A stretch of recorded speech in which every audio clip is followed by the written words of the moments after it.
sudah menunggu dari tadi? Enggak, Bu, barusan. Oh, barusan. Gimana nih kabar Ibu Zainab pada hari ini? Alhamdulillah, Bu, baik. Oh, alhamdulillah ya Ibu. Sebelum kita mulai proses konseling kita pada hari ini, alangkah baiknya kita membaca doa bersama-sama ya Bu, agar proses konseling kita pada hari ini berjalan dengan lancar. Berdoa di dalam hati dimulai. Berdoa selesai. Ini Ibu Zainab yang kemarin ngajak janjian lewat WA itu ya? Iya, Bu, itu saya.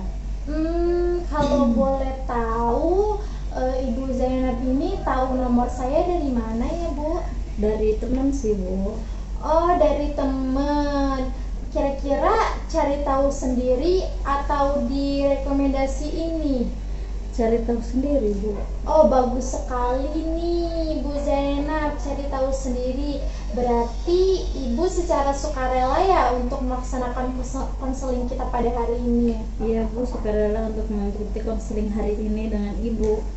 Iya, bagus sekali nih Ibu Zainab. Sebelumnya perkenalkan dulu nih Bu ya. Nama saya Safina. Di sini saya sebagai seorang konselor yang ada di lembaga ini nih, Bu. Salam kenal ya, Ibu. Iya, Ibu. Oh iya, sebelum melaksanakan konseling kita pada hari ini, sebelumnya Ibu Zainab ini sudah pernah konseling pada orang lain atau ini baru pertama kalinya? Baru pertama sih, Bu, pertama kali ini dengan Ibu. Oh, berarti baru pertama kali ya, Bu. Kebetulan pertama kalinya juga dengan saya ya, Bu ya. Oke, berarti sudah tahu belum nih proses konseling atau mengenai apapun itu tentang konseling? Belum tahu, Bu, apa itu konseling. Oke, karena Ibu Zainab ini belum tahu apa itu konseling, di sini saya izin menjelaskan ya Bu tentang konseling dulu, biar nanti proses konseling kita tidak ada kesalahpahaman antara saya dan Ibu Zainab. Jadi proses konseling atau konseling individual itu adalah suatu proses pemberian bantuan yang diberikan oleh seorang konselor atau tenaga profesional. Nah, dan di sini saya sebagai seorang konselornya nih Bu, dan yang diberikan kepada konseli. Nah, konselingnya Ibu Zainab ini secara langsung dan face to face. Nah, tujuannya apa sih? Tujuan konseling dari individual ini, konseling individual ini bertujuan untuk mengentaskan permasalahan yang dialami oleh Ibu Zainab nih, yang insya Allah kita pada hari ini akan bersama-sama mengetahui dan mencari solusinya yang ada permasalahannya pada Mbak nih. Nah, untuk menyelesaikan masalah ini ada tujuan lain juga nih Mbak. Nah, tujuannya itu untuk memandirikan klien atau memandirikan konselingnya. Jadi nanti jika suatu saat nanti Mbak Zainab atau Ibu Zainab mengalami permasalahan, Mbak Zainab nanti bisa mencari solusinya sendiri. Nah, pada hari ini pun Mbak Zainab nanti dituntut untuk mandiri nih dalam permasalahan Mbak sendiri, karena semua keputusan ada di tangan Mbak sendiri. Begitupun saya tidak akan ikut campur untuk urusan Mbak. Di sini saya bertugas hanya untuk membantu saja. Sampai sini ada yang ingin ditanyakan, Mbak? Enggak sih, Bu, alhamdulillah saya sudah paham sama penjelasannya Ibu. Oke, berarti saya lanjutkan ya Mbak. Jadi konseling ini Mbak kita memegang beberapa azaz nih Mbak. Nah, yang menjadi kunci utama itu ada azas kerahasiaan. Azas kerahasiaan ini Mbak tidak perlu takut lagi nih untuk permasalahan Mbak akan terbongkar atau tersebar karena kami memegang asas kerahasiaan. Kami sudah disumpah konselor nih Mbak. Jadi Mbak Zainab tidak perlu sungkan-sungkan menceritakan permasalahan Mbak. Kita akan menampung dan akan merahasiakan semua permasalahan yang Mbak utarakan secara rapat-rapat dan tidak diketahui oleh banyak orang lain. Sampai sini Mbak Zainab percaya kepada saya Mbak? Percaya Bu, alhamdulillah saya sudah percaya dengan penjelasan Ibu. Oke, selanjutnya nih ada asas kesukarelaan nih Mbak. Nah, kalau misalkan tadi kan Mbak Zainab sudah percaya kepada saya. Ketika Mbak Zainab sudah percaya kepada saya, Mbak Zainab juga harus sukarela nih. Setelah mempunyai kepercayaan kepada saya harap Mbak Zainab sukarela menceritakan semua masalah Mbak Zainab. Saya harap Mbak Zainab tidak sungkan-sungkan untuk menceritakan permasalahan yang dialami oleh Mbak. Nah, saya juga sukarela nih Mbak untuk membantu Mbak dengan penuh perhatian, memberikan waktu saya, memberikan tenaga saya kepada Mbak. Jadi begitu ya Mbak. Kesini Mbak Zainab ini secara sukarela atau ada paksaan nih Mbak dari orang lain? Sukarela Bu, karena saya ingin menyelesaikan permasalahan saya kepada Ibu. Oh, berarti sukarela ya Mbak. Mbak sudah mau datang ke sini karena emang Mbak Zainab ini butuh. Oke, alhamdulillah. Kalau begitu Mbak Zainab nih bagus banget nih karena sudah menyadari bahwa Mbak ini butuh konseling, dan saya juga sangat sukarela yang seperti saya bicarakan tadi. Saya sukarela meluangkan waktu, pikiran, dan tenaga saya Mbak, seperti itu. Oke, setelah Mbak Zainab percaya kepada saya, selanjutnya ada azas keterbukaan nih Mbak. Nah, jadi saya harap di sini Mbak Zainab mau terbuka secara penuh kepada saya, mau menceritakan permasalahan apa yang Mbak Zainab rasakan kepada saya, biar nanti saya membantu Mbak dan kita akan membahasnya bareng-bareng nih Mbak di sini untuk menyelesaikan permasalahan Mbak. Begitu ya Mbak. Nah, ada yang terakhir juga nih Mbak, yaitu asas kemandirian, bahwasannya nanti keputusan itu terakhir ada di tangan Mbak, ada di tangan klien. Jadi nanti hasilnya apakah untuk menerima atau menolak, mau dijalankan atau tidak dijalankan, itu terserah Mbak. Kami tidak merasakan ataupun tidak memberikan tekanan apapun, begitu ya Mbak. Sampai sini ada yang mau ditanyakan Mbak? Enggak Bu, udah paham.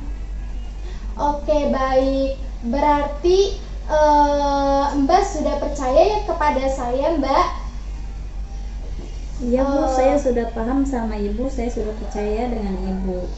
Oke, jika Mbak sudah percaya kepada saya, terus juga Mbak sudah sukarela kepada saya, Mbak juga sudah terbuka kepada saya. Kalau begitu, hari ini apa nih yang mau Mbak Zainab ceritakan kepada saya nih Mbak? Gimana Bu ya mau ceritanya Bu ya? Jujur sih Bu, saya merasa sangat berat. Saya merasa gagal sebagai seorang ustazah atau guru di pondok pesantren gitu Bu. Tampaknya saya melihat bahwa ini waktu yang sangat sulit banget nih ya buat Mbak Zainab. Apakah Mbak Zainab bersedia nih mau berbagi apa yang sekarang Mbak Zainab rasain nih? Saya sudah mengajar dan berdakwah di pondok pesantren selama bertahun-tahun, tapi saya merasa apa yang saya lakukan itu tidak berdampak. Orang-orang tetap tidak mau berubah. Mereka masih jauh dari nilai-nilai Islam, Bu.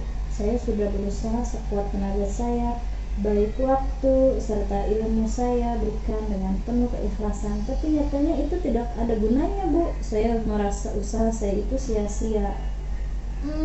Sepertinya Mbak Zainab ini merasa kecewa ya karena tidak melihat perubahan yang signifikan dari sekitar Mbak itu, meskipun Mbak Zainab ini sudah berusaha sangat keras sekali ya Mbak. Itu pasti sangat melelahkan bagi Mbak, benar begitu Mbak? Iya, Bu, kurang lebihnya ya kayak begitulah, Bu. Kayak saya tuh nggak ada gunanya gitu. Kerja saya, kelakuan saya yang sudah saya ajarkan itu kayak tidak berdampak apa-apa kepada anak-anak yang saya ajarkan itu. Ya, rasanya seperti saya tidak cukup baik lah, Bu. Apalagi ada beberapa orang yang mulai meremehkan saya. Mereka bilang begini, apa gunanya mengajar kalau tidak ada hasil? Itu benar-benar menyakitkan, Bu. Saya bisa merasakan nih betapa dalam rasa sakit yang Mbak Zainab rasain. Emang Mbak, kritik seperti itu tentu berat untuk diterima. Tapi saya ingin Mbak Zainab tahu bahwa pengabdian di pondok pesantren itu yang Mbak Zainab lakukan itu menurut saya tidak sia-sia Mbak, karena menurut saya itu sangat berguna. Boleh saya tanya apa sih motivasi awal Mbak Zainab ini untuk memutuskan menjadi seorang ustazah? Awalnya saya ingin menyebarkan kebaikan, menyebarkan ilmu-ilmu keagamaan, menyebarkan ilmu-ilmu pengetahuan yang sudah saya ajari, yang sudah saya pelajari waktu saya dulu di pesantren, membantu orang lebih dekat dengan Allah. Tapi sekarang saya merasa kehilangan arah. Jadi saya kayak nggak ada tujuan lagi gitu, Bu. Di pesantren itu kayak udahlah.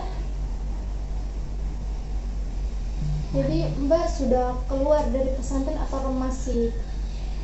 Belum keluar sih, Bu. Masih ada apa ya, masih kayak ada beban gitu, belum sepenuhnya keluar karena masih ada tugas yang belum saya terselesaikan. Iya. Oke, berarti motivasi itu sangat mulia sekali ya Mbak Zainab.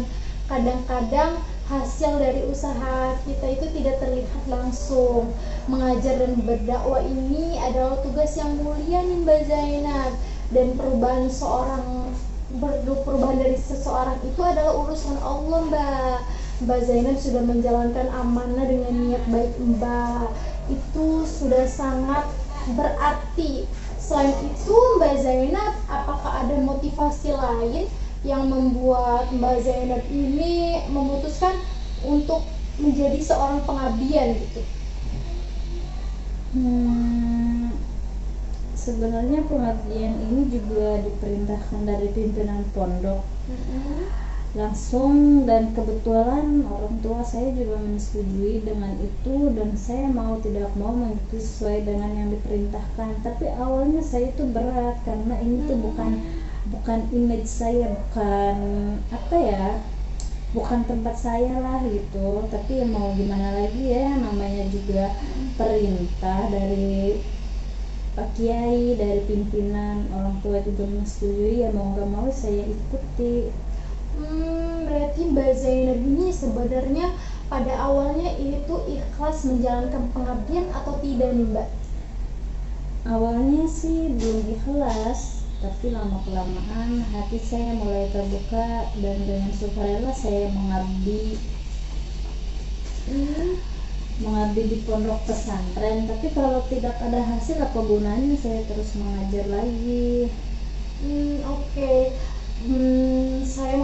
memahami banget nih kegelisahan yang Mbak Zainab alami. Namun Allah juga menilai usaha kita Mbak, bukan hasilnya. Apa yang Mbak Zainab tanam itu di kemudian hari nanti Mbak akan memetiknya, akan berbuah di masa depan nanti, atau bahkan di tangan orang lain nih Mbak. Jadi menurut ibu saya harus mencoba lagi, apa harus selesai sampai sini aja apa gimana Bu? Menurut saya silahkan coba lagi aja Mbak. Saya percaya sekali jika niat Mbak Zainab itu murni karena Allah, untuk Allah, maka teruslah melangkah Mbak. Selain itu Mbak juga bisa mengevaluasi pendekatan yang bisa Mbak gunakan nanti. Nah biar itu yang Mbak Zainab lakukan ini, pengabdian ini, itu kan bagian dari ibadah Mbak. Nah setiap langkah Mbak Zainab ini dilakukan itu pasti pure karena Allah, pasti bernilai pahala. Jadi Mbak Zainab ini sudah tahu belum nih apa yang mau Mbak Zainab lakukan? Mungkin dari pendekatannya atau apa gitu Mbak? Mungkin saya akan menggunakan pendekatan kepada anak murid, kepada siswa-siswa yang saya ajarkan di pondok, karena saya belum pernah mencoba sih Mbak. Jadi saya itu cuma mengajar, tapi belum ada pendekatan. Yang saya pikirkan hanya hasilnya saja. Semoga ilmu yang sudah saya berikan itu bisa digunakan lah, bisa berguna bagi mereka. Tapi ternyata hanya mengajar saja itu tidak baik, jadi harus ada pendekatan. Jadi kita tuh tahu gitu Mbak, problem siswa itu kayak mana, dia itu kesulitannya di mana gitu. Oke. Selain pendekatan yang akan Mbak Zainab lakukan, selain itu apakah ada lagi Mbak?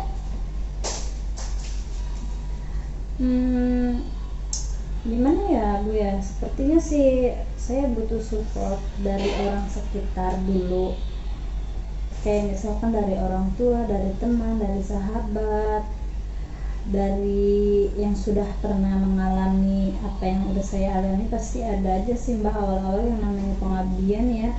Kita ditempatkan di tempat yang baru, kita nggak tahu.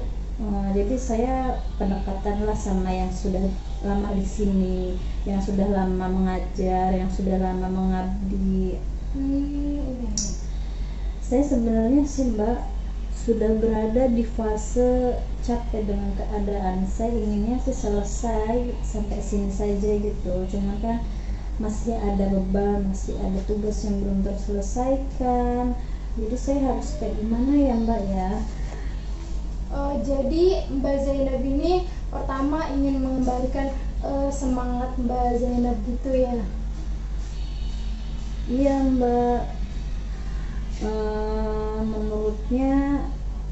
Menurut gimana ya, menurut Mbak tuh kayak harus kayak gimana gitu aku nih. Itu sudah sangat bagus sekali sih Mbak Zainab, sudah hebat sekali nih, sudah mau bertahan sampai saat ini.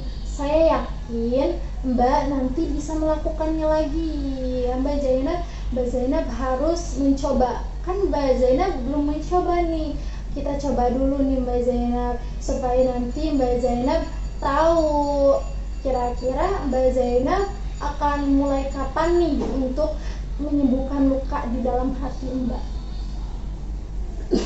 Mulai kapan ya? Mulai dari sekarang mungkin saya akan mencobanya Mbak. Baik Mbak Zainab, bagus sekali nih. Kita tidak akan tahu kalau misalkan kita tidak mencobanya lagi Mbak. Kira-kira kapan nih kita bakalan bertemu lagi untuk membahas perkembangan Mbak nih?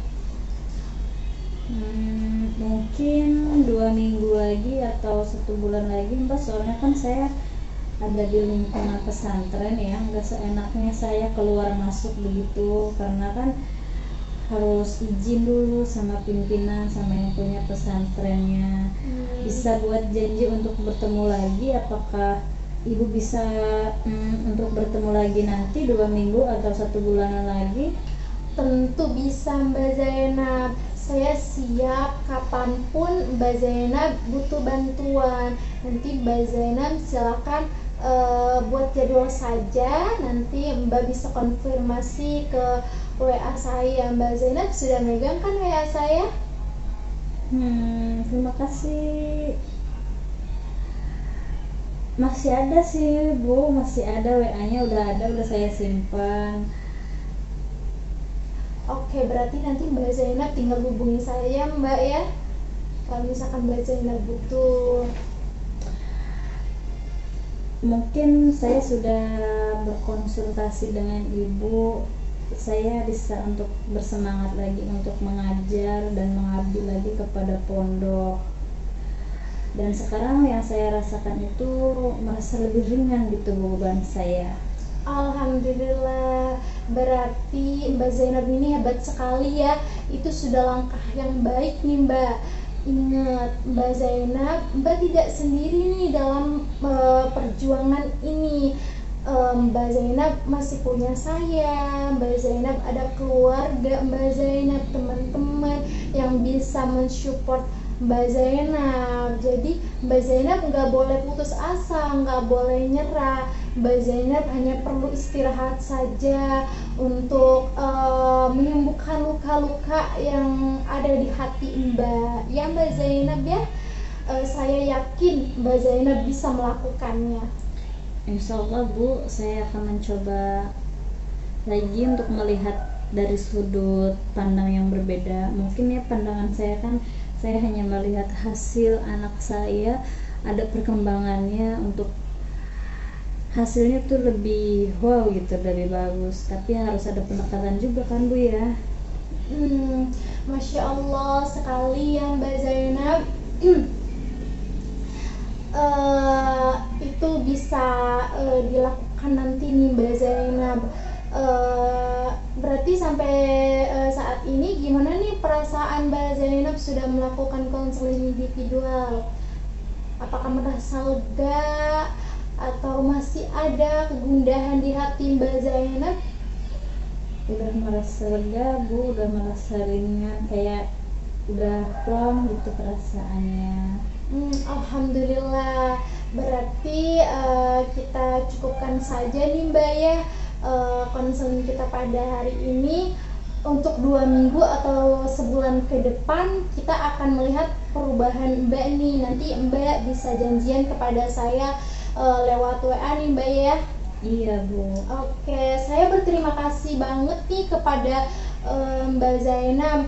Mbak Zainab di sini ya sudah mau mandiri untuk menyelesaikan masalah Mbak sendiri, sudah mau sukarela, sudah mau terbuka nih Mbak Zainab.